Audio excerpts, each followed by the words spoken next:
6ನೇ ಅಧ್ಯಾಯ. ಸದ್ಗುರು ಸಾಯಿಯವರ ಮಹಾತ್ಮೆ, ಶ್ರೀರಾಮನವಮಿ ಸಮಾರಂಭ ಮತ್ತು ಮಸೀದಿ ಜೀರ್ಣೋದ್ಧಾರ. ಗುರುವಿನ ಹಸ್ತ ಸ್ಪರ್ಶದ ಮುಕ್ತಿ. ನಿಜವಾದ ಗುರುವಿನ ಸಹಾಯದಿಂದ ಸಂಸಾರ ಸಾಗರವನ್ನು ಸುಖವಾಗಿ ದಾಟಬಹುದು.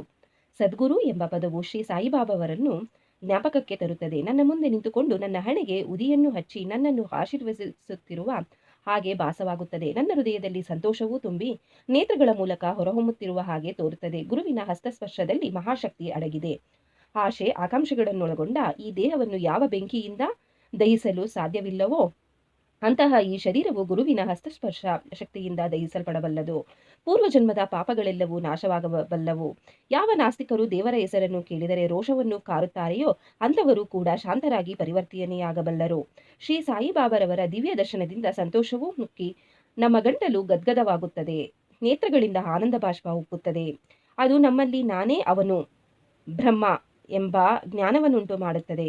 ನಾನು ನನ್ನದು ಎಂಬುದನ್ನು, ನಾನು ನೀನೆಂಬ ವ್ಯತ್ಯಾಸಗಳನ್ನು ದೂರ ಮಾಡುತ್ತದೆ. ಸ್ವಾನುಭವದ ಅರಿವಾಗುತ್ತದೆ. ನಾನು ಮಹಾಕಾವ್ಯಗಳನ್ನು ಓದಲು ಆರಂಭಿಸಿದರೆ ಪ್ರತಿಯೊಂದು ಘಟ್ಟದಲ್ಲಿಯೂ ಸದ್ಗುರುವಿನ ನೆನಪಾಗುತ್ತದೆ. ಶ್ರೀ ಸಾಯಿಬಾಬಾರವರೇ ರಾಮಕೃಷ್ಣರ ಅವತಾರವನ್ನು ತಾಳಿ ತಮ್ಮ ಕಥೆಗಳನ್ನು ಕೇಳುವ ಹಾಗೆ ಮಾಡುತ್ತಾರೆ.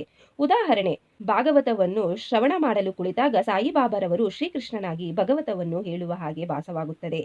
ನಾನು ಮಾತನಾಡಲು ಕುಳಿತರೆ ಕೂಡಲೇ ಶ್ರೀ ಸಾಯಿಯ ನೆನಪಾಗಿ ಕೆಲವು ಸೂಕ್ತ ಉದಾಹರಣೆಗಳನ್ನು ಕೊಡಲು ಅವರ ಕಥೆಗಳು ಸ್ಮೃತಿ ಪಥಕ್ಕೆ ಬರುತ್ತವೆ. ನಾನೇನಾದರೂ ಸ್ವತಃ ಬರೆಯಲು ಕುಳಿತರೆ ಕೆಲವು ಪದಗಳು ಮನಸ್ಸಿಗೆ ಬರುವುದೇ ಇಲ್ಲ.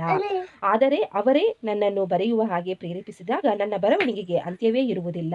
ಭಕ್ತಿಯಲ್ಲಿ ಅಹಂಭಾವವೆಂದು ಮೇಲಕ್ಕೆದ್ದಾಗ ಅವರು ತಮ್ಮ ಸ್ವಹಸ್ತದಿಂದ ಅದನ್ನು ನಾಶ ಮಾಡಿ ತಮ್ಮ ಶಕ್ತಿಯನ್ನಾಗಿ ನೀಡಿ ಅವನ ಗುರಿ ಸಾಧನೆಯಾಗುವಂತೆ ಅವನನ್ನು ತೃಪ್ತಿಗೊಳಿಸಿ ಆಶೀರ್ವದಿಸಿದ್ದಾರೆ. ಯಾರಾದರೂ ಆಗಲಿ ಸಾಯಿಯ ಮುಂದೆ ಧ್ಯಾನ ಮಾಡುತ್ತಾ ತಮ್ಮ ತನು ಮನ ಧನಗಳನ್ನರ್ಪಿಸಿದ್ದಲ್ಲಿ ಅವರ ಜೀವನದ ಮುಖ್ಯ ಗುರಿಗಳಾದ ಧರ್ಮ, ಅರ್ಥ, ಕಾಮ ಮತ್ತು ಮೋಕ್ಷ ಎಲ್ಲವನ್ನೂ ಪಡೆಯುತ್ತಾರೆ. ಕರ್ಮ, ಜ್ಞಾನ, ಯೋಗ ಮತ್ತು ಭಕ್ತಿ ಎಂಬ 4 ದಾರಿಗಳು ನಮ್ಮನ್ನು ದೇವರಲ್ಲಿರುವಗೆ ಕೊಂಡೊಯ್ಯುತ್ತದೆ. ಭಕ್ತಿ ಎಂಬ ದಾರಿಯಲ್ಲಿ ಹಳ್ಳ ಕೊಳ್ಳಗಳು ಮತ್ತು ಮುಳ್ಳುಗಳಿರುವುದರಿಂದ ಪ್ರಯಾಣ ಮಾಡುವುದು ಬಹಳ ಕಷ್ಟ. ಆದರೆ ನೀವು ಸದ್ಗುರುವನ್ನು ನಂಬಿದ್ದಾದರೆ ನಿಮ್ಮ ದಾರಿ ಸುಗಮವಾಗುತ್ತದೆ ಮತ್ತು ನೀವು ನಿಯಮಿತವಾದ ಸ್ಥಳವನ್ನು ಸೇರುತ್ತೀರಿ. ಹೀಗೆಂದು ಬಾಬಾರವರು ಖಂಡಿತವಾಗಿ ಹೇಳಿರುತ್ತಾರೆ. ಬ್ರಹ್ಮದೈವ ಶಕ್ತಿ, ಪ್ರಪಂಚ ಸೃಷ್ಟಿ ಎಲ್ಲವೂ ಒಂದೇ ಎಂದು ಹೇಳಿದ ನಂತರ ಗ್ರಂಥಕರ್ತರು ಬಾಬಾರವರು ನನ್ನ ಭಕ್ತರ ಯೋಗಕ್ಷೇಮವೇ ನನ್ನ ಗುರಿ ಎಂದು ಹೇಳಿದ ಕೆಲವು ಉಕ್ತಿಗಳನ್ನು ಉಲ್ಲೇಖಿಸಿರುತ್ತಾರೆ. ನನ್ನ ಭಕ್ತರ ಮನೆಗಳಲ್ಲಿ ಊಟಕ್ಕಾಗಲಿ ಉಡಲಿಕ್ಕಾಗಲಿ ಕೊರತೆ ಇರುವುದಿಲ್ಲ. ಯಾರು ನನ್ನನ್ನು ನಿಶ್ಚಲ ಚಿತ್ತದಿಂದ ಪೂಜಿಸುತ್ತಾರೆಯೋ ಅಂಥವರ ಯೋಗಕ್ಷೇಮವನ್ನು ನೋಡಿಕೊಳ್ಳುವುದೇ ನನ್ನ ವಿಶೇಷ ಗುಣ. ಶ್ರೀಕೃಷ್ಣನೂ ಸಹ ಗೀತೆಯಲ್ಲಿ ಇದನ್ನೇ ಹೇಳಿದ್ದಾನೆ. ಆಹಾರ ಮತ್ತು ಬಟ್ಟೆಗಾಗಿ ಬಹಳ ಕಷ್ಟಪಡಬೇಡಿ. ಇನ್ನೇನಾದರೂ ಬೇಕಾಗಿದ್ದಲ್ಲಿ ಆ ಭಗವಂತನಲ್ಲಿ ಬೇಡಿರಿ. ಅವನ ದಯೆ ಮತ್ತು ಆಶೀರ್ವಾದವು ಲಭಿಸುವಂತೆ ಪ್ರಯತ್ನಿಸಿ. ಪ್ರಾಪಂಚಿಕ ವಿಷಯದಲ್ಲಿ ಆಸಕ್ತಿ ಬೇಡ. ಪರಮಾತ್ಮನನ್ನು ಮನಸ್ಸಿನಲ್ಲಿ ಮೂಡಿರಿಸಿಕೊಳ್ಳಿರಿ. ಪಂಚೇಂದ್ರಿಯಗಳೆಲ್ಲವನ್ನು ಒಂದುಗೂಡಿಸಿ ತ್ರಿಕಟಣ ಶುದ್ಧಿಯಿಂದ ಆ ಪರಮಾತ್ಮನನ್ನು ಪೂಜಿಸಿರಿ. ಯಾವಾಗಲೂ ನಿಶ್ಚಲ ಚಿತ್ತದಿಂದ ನನ್ನನ್ನೇ ಸ್ಮರಿಸಿರಿ. ಸಂಸಾರ ತಾಪತ್ರಯಗಳ ಕಡೆಗೆ ಗಮನ ಕೊಡದಿರಿ. ಆಗ ಶಾಂತಿಯುಂಟಾಗುತ್ತದೆ. ಮನಸ್ಸು ಚಂಚಲತೆಯಲ್ಲಿದ್ದರೆ ಶಾಂತಿಯುಂಟಾಗುವುದಿಲ್ಲ. ಇದನ್ನು ಹೇಳಿ ಮುಂದುವರೆದು ಗ್ರಂಥಕರ್ತರು ಶಿರಡಿಯಲ್ಲಿಯ ಶ್ರೀರಾಮನವಮಿಯ ಸಮಾರಂಭವನ್ನು ವಿವರಿಸಿದ್ದಾರೆ. ಈ ಸುಂದರ ಶ್ರೀರಾಮನವಮಿ ಉತ್ಸವದ ಪೂರ್ಣ ವಿವರವು ಸಾಯಿ ಲೀಲಾ ಪುಸ್ತಕದ 1925ನೇ ವರ್ಷದ ಸಂಚಿಕೆಯಲ್ಲಿ ಪ್ರಕಟಿಸಲ್ಪಟ್ಟಿದೆ. ಅದರ ಸಾರಾಂಶವನ್ನು ಇಲ್ಲಿ ಕೊಡಲು ಪ್ರಯತ್ನಿಸಿದ್ದೇನೆ. ಮೂಲ: ಕೋಪಾರಾಂಗವದ ಸರ್ಕಲ್ ಇನ್ಸ್ಪೆಕ್ಟರ್ ಗೋಪಾಲರಾವಗುಂಡ ಅವರು ಶ್ರೀ ಸಾಯಿಬಾಬಾರವರ ಭಕ್ತರಾಗಿದ್ದರು. ಅವರಿಗೆ 3 ಪತ್ನಿಯರಿದ್ದರು. ಆದರೂ ಸಂತತಿಯುಂಟಾಗಿರಲಿಲ್ಲ. ಸಾಯಿಬಾಬಾರವರ ಆಶೀರ್ವಾದದ ಫಲದಿಂದ ಅವರಿಗೆ ಪುತ್ರ ಜನನವಾಯಿತು. ಆ ಸಂತೋಷ ಸಮಾರಂಭದಲ್ಲಿ 1892ರಲ್ಲಿ ಶಿರಡಿಯಲ್ಲಿ ಒಂದು ಜಾತ್ರೆ ಅಥವಾ ಉರಾಸ್ ನಡೆಸಬೇಕೆಂದು ತೀರ್ಮಾನ ಮಾಡಿ ಸಾಯಿಬಾಬಾರವರ ಭಕ್ತ ಮಂಡಳಿಯ ಮುಂದೆ ವಿಷಯವನ್ನಿಟ್ಟರು. ಮಂಡಳಿಯು ಸಮ್ಮತಿಸಿ ಸಾಯಿಬಾಬಾರವರ ಅಪ್ಪಣೆ ಮತ್ತು ಆಶೀರ್ವಾದವನ್ನು ಪಡೆಯಿತು. ನಂತರ ಜಿಲ್ಲಾಧಿಕಾರಿಗಳಿಗೆ ಅರ್ಜಿ ಸಲ್ಲಿಸಿದರು. ಆ ಗ್ರಾಮದ ಪಟೇಲನು ಅದಕ್ಕೊಪ್ಪದೆ ವಿರುದ್ಧವಾಗಿ ಬರೆದಿದ್ದರಿಂದ ಜಿಲ್ಲಾಧಿಕಾರಿಯು ಒಪ್ಪಿಗೆ ನೀಡಲಿಲ್ಲ. ಬಾಬಾರವರ ಆಶೀರ್ವಾದದ ಫಲದಿಂದ ಮತ್ತೊಮ್ಮೆ ಪ್ರಯತ್ನಿಸಿ ಜಯಶೀಲರಾದರು. ಉರಸ್ ಶ್ರೀರಾಮನವಮಿ ದಿನ ನಡೆಯಬೇಕೆಂದು ಬಾಬಾರವರ ಸಲಹೆ ಮೇರೆಗೆ ನಿರ್ಧಾರವಾಯಿತು. ಈ 2 ಉತ್ಸವಗಳು ಒಂದೇ ದಿನ ನಡೆಯಬೇಕೆಂಬ ಬಾಬಾರವರ ಸಲಹೆಯನ್ನು ಸೂಕ್ಷ್ಮವಾಗಿ ಪರೀಕ್ಷಿಸಿದರೆ ಹಿಂದೂ ಮತ್ತು ಮಹಮ್ಮದೀಯರ ಐಕ್ಯ ಮತಕ್ಕೋಸ್ಕರವೇ ಈ ರೀತಿ ಬಾಬಾ ಹೇಳಿದಂತೆ ಕಂಡುಬರುವುದು. ಭವಿಷ್ಯದಲ್ಲಿ ಬಾಬಾ ಅವರು ಈ ಧ್ಯೇಯವನ್ನು ಸಾಧಿಸಿದರು. ಅನುಮತಿ ದೊರೆಯಿತು. ಆದರೆ ಕಷ್ಟಗಳು ಉದ್ಭವಿಸಿದವು. ಶಿರಡಿಯಲ್ಲಿ ನೀರಿನ ಅಭಾವವಿತ್ತು. ಅಲ್ಲಿ 2 ಬಾವಿಗಳು ಮಾತ್ರ ಇದ್ದವು. ಒಂದರ ನೀರಲ್ಲಿ ಉಪಯೋಗಿಸಲು ಆಗಿರಲಿಲ್ಲ. ಇನ್ನೊಂದರ ನೀರು ಸಹ ಅಷ್ಟು ಶುದ್ಧವಾಗಿರಲಿಲ್ಲ. ಬಾಬಾರವರು ಕೆಲವು ಪುಷ್ಪಗಳನ್ನು ಅದರೊಳಗೆ ಹಾಕಿದುದರಿಂದ ಅದರ ಉದಕವು ಶುದ್ಧವಾಯಿತು. ಆದರೂ ನೀರು ಸಾಕಾಗಲಿಲ್ಲ. ಆದುದರಿಂದ ತಾತ್ಯ ಪಾಟೀಲರು ಬೇರೆ ಕಡೆಯಿಂದ ನೀರನ್ನು ತರಲು ವ್ಯವಸ್ಥೆ ಮಾಡಿದರು. ತಾತ್ಕಾಲಿಕ ಅಂಗಡಿಗಳನ್ನು ನಿರ್ಮಿಸಿದರು. ಗೋಪಾಲರಾವ ಗುಂಡ ಅವರ ಸ್ನೇಹಿತರೂ ಸಹ ಸಂತತಿ ಇಲ್ಲದೆ ಕೊರಗುತ್ತಿದ್ದರು.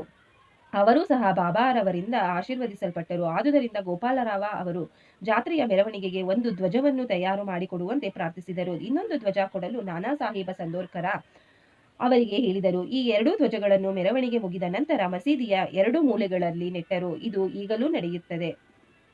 ಚಂದನದ ಮೆರವಣಿಗೆ.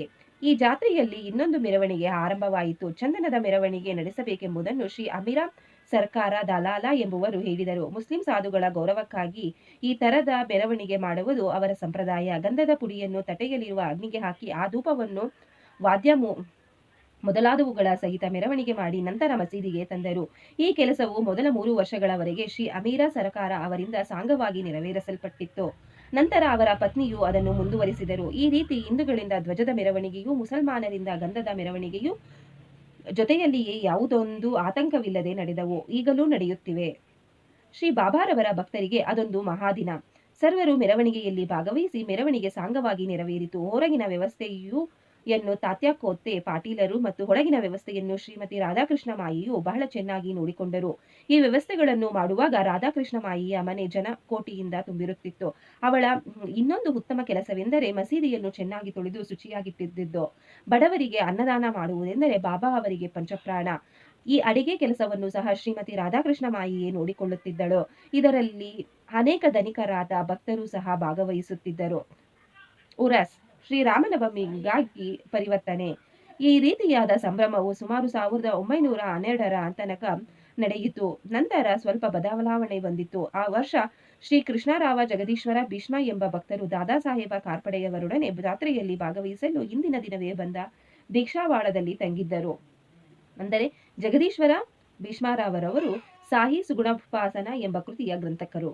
ಶ್ರೀ ಲಕ್ಷ್ಮಣರಾವ ಕಾಕಾ ಮಹಾಜನಿ ಅವರು ಪೂಜಾ ಸಾಮಗ್ರಿಗಳೊಡನೆ ಮಸೀದಿಗೆ ಹೋಗುತ್ತಿರುವುದನ್ನು ನೋಡಿದ ಭೀಷ್ಮರಿಗೆ ಇಲ್ಲಿ ಶ್ರೀರಾಮನವಮಿ ದಿವಸವೇ ಉರಾಸ್ ಜಾತ್ರೆ ನಡೆಯುವುದನ್ನು ಗಮನಿಸಿದರೆ ಇದು ದೈವ ಸಂಕಲ್ಪವೆಂದೇ ತೋರುತ್ತದೆ. ಹಿಂದೂಗಳಿಗೆ ಶ್ರೀರಾಮನವಮಿ ಬಹು ಪೂಜ್ಯವಾದ ಮತ್ತು ಶ್ರೇಷ್ಠವಾದ ದಿನ. ಆದ್ದರಿಂದ ನಾವು ಇಲ್ಲಿ ಶ್ರೀರಾಮನು ಹುಟ್ಟಿದ ಹಬ್ಬವನ್ನು ಏಕೆ ಆಚರಿಸಬಾರದು ಎಂಬ ಭಾವನೆ ಹೊಳೆಯಿತು. ಕಾಕಾ ಮಹಾಜನಿಯವರಿಗೆ ಅದನ್ನು ತಿಳಿಸಿದರು. ಅವರಿಗೂ ಒಪ್ಪಿಗೆಯಾಯಿತು. ಬಾಬಾರವರ ಆಜ್ಞೆ ಪಡೆಯಲು ಏರ್ಪಾಡಾಯಿತು. ಆದರೆ ಆ ದಿನ ದೇವರ ಕೀರ್ತನೆಯನ್ನು ಹಾಡುವ ಹರಿದಾಸರಾದೇ ಒಂದು ದೊಡ್ಡ ಸಮಸ್ಯೆ ಆಗಿತ್ತು. ಆಗ ಭೀಷ್ಮರವರೇ ತಾವು ಬರೆದಿರುವ ರಾಮಾಖ್ಯಾನವನ್ನು ಕೀರ್ತನೆ ಮಾಡುವುದಾಗಿ ಮುಂದೆ ಬಂದರು. ಕಾಕಾ ಮಹಾಜನಿಯವರು ಹಾರ್ಮೋನಿಯಂ ನುಡಿಸಲೊಪ್ಪಿದರು.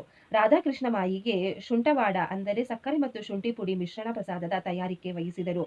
ಈ ಅನುಕೂಲತೆಗಳನ್ನೆಲ್ಲ ಸಿದ್ಧಪಡಿಸಿಕೊಂಡು ಬಾಬಾರವರ ಅನುಜ್ಞೆ ಪಡೆಯಲು ಮಸೀದಿಗೆ ಹೊರಟರು. ಸರ್ವಜ್ಞರಾದ ಬಾಬಾರವರು ನಿಮ್ಮ ಛತ್ರದಲ್ಲಿ ಏನು ನಡೆಯಿತು ಎಂದು ಕಾಕಾ ಮಹಾಜನಿಯವರನ್ನು ಕೇಳಿದರು. ಕಾಕಾ ಮಹಾಜನಿಯವರು ಉತ್ತರ ಕೊಡಲಾಗದೆ ಮೂಕರಂತೆ ನಿಂತರು. ನಂತರ ಬಾಬಾರವರು ಭೀಷ್ಮರವರನ್ನು ಪ್ರಶ್ನಿಸಿದರು. ಭೀಷ್ಮರವರು ಎಲ್ಲಾ ವಿಚಾರವನ್ನು ವಿಷಾದವಾಗಿ ವಿವರಿಸಿದರು. ಅದನ್ನು ಕೇಳಿ ಬಾಬಾರವರು ಒಪ್ಪಿಗೆ ಕೊಟ್ಟರು. ಆಗ ಸರ್ವರು ಆನಂದಭರಿತರಾಗಿ ಶ್ರೀರಾಮನವಮಿ ಹಬ್ಬಕ್ಕೆ ಬೇಕಾದ ವಸ್ತುಗಳನ್ನು ಹಣಿ ಮಾಡತೊಡಗಿದರು. ಮಸೀದಿಯನ್ನೆಲ್ಲ ಶೃಂಗರಿಸಿದರು. ರಾಧಾಕೃಷ್ಣ ಮಾಯಿಯು ತೊಟ್ಟಿಲನ್ನು ಶೃಂಗರಿಸಿ ಬಾಬಾರವರ ಪೀಠದ ಮುಂದೆ ಇಟ್ಟಳು. ಜಯಂತಿಯ ಕಾರ್ಯಕಲಾಪಗಳು ಆರಂಭವಾದವು. ಭೀಷ್ಮರವರು ಕೀರ್ತನೆ ಮಾಡಲು ಎದ್ದು ನಿಂತರು. ಮಹಾಜನಿಯವರು ಹಾರ್ಮೋನಿಯಂ ನುಡಿಸಲನುವಾದರು. ಆಗ ಬಾಬಾರವರು ಮಹಾಜನಿಯವರಿಗೆ ಕರೆ ಕಳುಹಿಸಿದರು. ಆಗ ಮಹಾಜನಿಯವರು ಬಾಬಾ ಈ ಉತ್ಸವ ಮಾಡಲು ಒಪ್ಪುವರೋ ಅಥವಾ ಇಲ್ಲವೋ ಎಂಬ ಸಂದೇಹದಿಂದ ಅವರ ಬಳಿ ಬಂದು ನಿಂತರು. ಆಗ ಬಾಬಾರವರು ಇದೇನು ಸಂಭ್ರಮ, ಇಲ್ಲೇಕೆ ತೊಟ್ಟಿಲವನ್ನು ಕಟ್ಟಿರುತ್ತೀರಿ ಎಂದು ಕೇಳಲು ಭೀಷ್ಮರವರು ಇಂದು ಶ್ರೀರಾಮನವಮಿ, ಭಗವಾನ್ ಶ್ರೀರಾಮನ ಜನ್ಮದಿನ, ಆದುದರಿಂದಲೇ ಈ ತೊಟ್ಟಿಲು, ಈ ಸಮಾರಂಭ ಎಲ್ಲವೂ ಎಂದುತ್ತರಿಸಿದರು. ಇದನ್ನು ಕೇಳಿದ ಬಾಬಾರವರು ಮಹಾಜನಿಯವರಿಗೆ ಒಂದು ಹಾರವನ್ನು ಹಾಕಿ ಭೀಷ್ಮರವರಿಗೆ ಹಾಕಲು ಮತ್ತೊಂದು ಹಾರ ತರಲು ಹೇಳಿ ಕಳುಹಿಸಿದರು.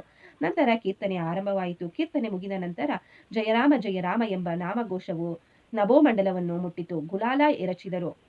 ಗುಲಾಲ ಪುಡಿ ಬಾಬಾ ಅವರ ಕಣ್ಣುಗಳಲ್ಲಿ ಬಿದ್ದುದರಿಂದ ಅವರು ಕೋಪೋದ್ರೇಕದಿಂದ ಗರ್ಜಿಸಿದರು. ಎಲ್ಲರೂ ಭಯಭೀತರಾಗಿ ಓಡಲು ಆರಂಭಿಸಿದರು. ಅವರ ಭಕ್ತರಾದ ಕೆಲವರು ಬಾಬಾರವರ ಪ್ರಕೋಪವು ಅವರ ಆಶೀರ್ವಾದ ರೂಪವಾದುದೆಂದು ಮನಗಂಡಿದ್ದರು. ಶ್ರೀರಾಮನು ಜನಿಸಿದಾಗ ರಾವಣನು ಮತ್ತು ಅವನ ಪರಿಹಾರವು ನಾಶವಾಗುವ ಸಂದರ್ಭ ಒದಗಿದ್ದುದರಿಂದ ಬಾಬಾರವರು ಕೋಪಗೊಂಡದ್ದು ಸರಿಯಾದದ್ದು ತೋರುತ್ತದೆ. ಮತ್ತು ಯಾವುದಾದರೊಂದು ಹೊಸ ಕಾರ್ಯಕ್ಕೆ ತೊಡಗಿದಾಗ ಬಾಬಾ ಸಾಮಾನ್ಯವಾಗಿ ಈ ರೀತಿ ಮಾಡುವುದು ಸಹಜವಾಗಿತ್ತು. ಇದನ್ನು ಕಂಡ ರಾಧಾಕೃಷ್ಣ ಮಾಯಿಯು ಎದರಿ ಬಾಬಾರವರು ಎಲ್ಲಿ ತೊಟ್ಟಿಲನ್ನು ಮುರಿದು ಬಿಡುವರೋ ಎಂಬ ಅನುಮಾನದಿಂದ ಮಹಾಜನಿಯವರಿಗೆ ತೊಟ್ಟಿಲನ್ನು ಬಿಚ್ಚಿ ತರುವಂತೆ ಹೇಳಿದಳು. ಅವರು ತೊಟ್ಟಿಲನ್ನು ತರಬೇಕೆಂದು ಹೋದಾಗ ಬಾಬಾರವರು ಅದನ್ನು ತೆಗೆಯಕೂಡದು ಎಂದರು. ಸ್ವಲ್ಪ ಹೊತ್ತಿನ ನಂತರ ಬಾಬಾ ಸಮಾಧಾನ ಚಿತ್ತರಾದರು. ನಂತರ ಪೂಜೆಯ ಕೊನೆಯ ಅಂಗವಾಗಿ ಆರತಿಯಾಗಿ ಪ್ರಸಾದ ವಿನಿಯೋಗವಾಯಿತು. ಆಗ ಮಹಾಜನಿಯವರು ಈಗ ತೊಟ್ಟಿಲನ್ನು ತೆಗೆದುಕೊಂಡು ಹೋಗಲೇ ಎಂದು ಕೇಳಿದ್ದಕ್ಕೆ ಬಾಬಾರವರು ಬೇಡ, ಇನ್ನೂ ಹಬ್ಬ ಮುಗಿದಿಲ್ಲ ಎಂದರು. ಮಾರನೇ ದಿನ ಗೋಪಾಲ ಕಾಲ ಸಮಾರಂಭ ಮುಗಿದ ನಂತರ ತೊಟ್ಟಿಲನ್ನು ತೆಗೆದುಕೊಂಡು ಹೋಗಲು ಅನುಮತಿ ನೀಡಿದರು. ಈ ರೀತಿ ಶ್ರೀರಾಮನವಮಿ ಸಮಾರಂಭ ಒಂದು ಕಡೆಗೆ ಧ್ವಜ ಮತ್ತು ಚಂದನದ ಮೆರವಣಿಗೆ, ಮತ್ತೊಂದು ಕಡೆಗೆ ಸಾಂಗವಾಗಿ ನೆರವೇರಿದವು. ಅಂದಿನಿಂದ ಹುರಾಸ್ ಶ್ರೀರಾಮನವಮಿ ಹಬ್ಬವಾಗಿ ಪರಿವರ್ತನೆಯಾಯಿತು. 1913ರಿಂದ ಶ್ರೀರಾಮನವಮಿ ಸಮಾರಂಭ ವಿಶೇಷವಾಗಿ ನಡೆಯಲು ಆರಂಭವಾಯಿತು. ರಾಧಾಕೃಷ್ಣ ಮಾಯೆಯವರು ನಾಮ ಸಪ್ತಾಹ ಆರಂಭಿಸಿದರು. ಪ್ರತಿಯೊಬ್ಬರೂ ಸಮಾರಂಭದಲ್ಲಿ ಭಾಗವಹಿಸುತ್ತಿದ್ದರು. ಶ್ರೀರಾಮನವಮಿ ದೇಶದ ಎಲ್ಲಾ ಕಡೆಗೂ ಆಚರಿಸಲ್ಪಡುತ್ತಿದ್ದರಿಂದ ಹರಿದಾಸರದೇ ಒಂದು ಸಮಸ್ಯೆಯಾಗಿತ್ತು. ಆದರೆ ಈ ಉತ್ಸವಕ್ಕೆ 5 ರಿಂದ 6 ದಿನಗಳ ಮುಂಚೆ ಶ್ರೀ ಮಹಾಜನಿ ಅವರು ಆಧುನಿಕ ತುಕಾರಾಮರೆನಿಸಿದ ಬಾಳಾಬುವ ಸತಾರಕರ ಅವರನ್ನು ಅಕಸ್ಮಾತ್ತಾಗಿ ಸಂಧಿಸಿ ಅವರಿಂದ ಹರಿಕತೆ ನಡೆಯಲು ಏರ್ಪಾಡಾಗಿತ್ತು. 1914ರಲ್ಲಿ ಬಾಳಾಬುವಾರರು ತಮ್ಮ ಸ್ವಂತ ಊರಿನಲ್ಲಿ ಪ್ಲೇಗಿನ ಜಾಡ್ಯವಿದ್ದುದರಿಂದ ಅಲ್ಲಿ ಹರಿಕತೆ ಮಾಡಲಾಗದೆ ಶಿರಡಿಗೆ ಬಂದು ಬಾಬಾರವರ ಆನುಜ್ಞೆ ಪಡೆದು ಹರಿಕತೆ ಮಾಡಿದರು. ನಂತರ ಬಾಬಾರವರು ಈ ಹರಿಕತೆಯ ಕೆಲಸವನ್ನು ಶಾಶ್ವತವಾಗಿ ದಾಸಗಣರವರಿಗೆ ವಹಿಸಿದರು. ಹೀಗೆ 1912ರಿಂದ ಶ್ರೀರಾಮನವಮಿ ಸಮಾರಂಭವು ಪ್ರತಿ ವರ್ಷ ಅಭಿವೃದ್ಧಿ ಹೊಂದಿ ಚೈತ್ರ ಮಾಸದಲ್ಲಿ 8 ರಿಂದ 12ರವರೆಗೆ ಶಿರಡಿಯು ಜೇನುಗೂಡಿನಂತೆ ಕಾಣುತ್ತಿತ್ತು. ಅಂಗಡಿಗಳು ಹೆಚ್ಚಿದವು. ಅನೇಕ ಜಟ್ಟಿಗಳು ಕುಸ್ತಿ ಪಂದ್ಯದಲ್ಲಿ ಭಾಗವಹಿಸುತ್ತಿದ್ದರು. ಬಡಬಗ್ಗರಿಗೆ ಅನ್ನದಾನವು ಆರಂಭವಾಯಿತು. ರಾಧಾಕೃಷ್ಣ ಮಾಯಿ ಮತ್ತು ಇತರರ ಪರಿಶ್ರಮದಿಂದ ಶಿರಡಿಯು ಸಂಸ್ಥಾನವಾಗಿ ಮಾರ್ಪಾಡಾಯಿತು. ಸಾಮಾನು ಸರಂಜಾಮುಗಳು ಹೆಚ್ಚಿದವು. ಅಶ್ವದಳ, ಪಲ್ಲಕ್ಕಿ, ರಥ, ಬೆಳ್ಳಿಯ ಅನೇಕ ಸಾಮಾನುಗಳು, ಪಾತ್ರೆಗಳು ಇತ್ಯಾದಿಯಾಗಿ ಎಲ್ಲವನ್ನೂ ಭಕ್ತಾದಿಗಳು ಸಮರ್ಪಿಸಿದರು. ಮೆರವಣಿಗೆಗೆ ಆನೆಗಳನ್ನು ಸಹ ಸಮರ್ಪಿಸಿದರು. ಆದರೆ ಬಾಬಾರವರು ಇವುಗಳ ಕಡೆಗೆ ಗಮನ ಕೊಡದೆ ಮೊದಲಿನಂತೆಯೇ ಇದ್ದರು. ಹಿಂದೂ ಮಹಮ್ಮದಿಯವರು ಬಹಳ ಚೆನ್ನಾಗಿ ಕಲಿತು ಉತ್ಸವವನ್ನು ಸಾಂಗವಾಗಿ ನೆರವೇರಿಸುತ್ತಿದ್ದರು. ಮೊದಮೊದಲು 5,000 ರಿಂದ 7,000ದವರೆಗೆ ಜನರು ಸೇರುತ್ತಿದ್ದರು. ಬರುತ್ತಾ ಜನಸಂದಣಿ 75,000ಕ್ಕೆ ಏರಿತು. ಆದರೂ ಯಾವ ತರದ ಅಂಟುರೋಗದ ಸುಳಿವಾಗಲಿ ಅಥವಾ ಗಲಭೆಗಳಾಗಲಿ ಆಗುತ್ತಲೂ ಇಲ್ಲ. ಮಸೀದಿಯ ದುರಸ್ತಿ.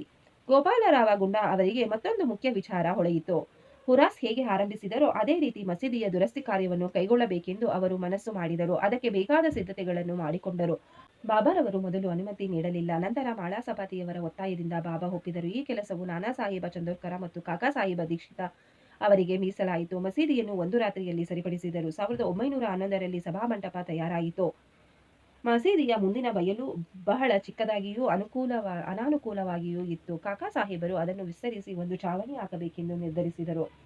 ಬಹಳ ಕಷ್ಟದಿಂದ ಕಬ್ಬಿಣದ ಕಂಬ ಇತ್ಯಾದಿಗಳನ್ನು ತಂದು ಕಾರ್ಯ ಆರಂಭಿಸಿದರು. ಆದರೆ ಬಾಬಾರವರು ಮಾರನೇ ದಿನ ಬಂದು ನೋಡಿ ಎಲ್ಲವನ್ನೂ ಕಿತ್ತು ಬಿಸಾಡಿದರು. ಒಮ್ಮೆ ಬಾಬಾರವರು ಬಹಳ ಕೋಪಗೊಂಡು ಒಂದು ಕೈಯಿಂದ ಕಂಬವನ್ನು ಕೀಳುತ್ತಾ ಮತ್ತೊಂದು ಕೈಯಿಂದ ತಾತ್ಯಾ ಪಾಟೀಲರ ಕುತ್ತಿಗೆಯನ್ನು ಹಿಡಿದು ಇಜುಕಲು ಆರಂಭಿಸಿದರು. ತಾತ್ಯಾ ಪಾಟೀಲರ ರುಮಾಲನ್ನು ತೆಗೆದು ಅದಕ್ಕೆ ಬೆಂಕಿ ಹೊತ್ತಿಸಿ ಹೋಗಿದರು. ಈ ದೃಶ್ಯವನ್ನು ನೋಡಿ ಎಲ್ಲರಿಗೂ ಭಯವಾಯಿತು. ಬಾಬಾರವರು ತಕ್ಷಣವೇ ತಮ್ಮ ಕಿಸೆಯಿಂದ 1 ರೂಪಾಯಿಯನ್ನು ತೆಗೆದು ಬಿಸಾಡಿದರು.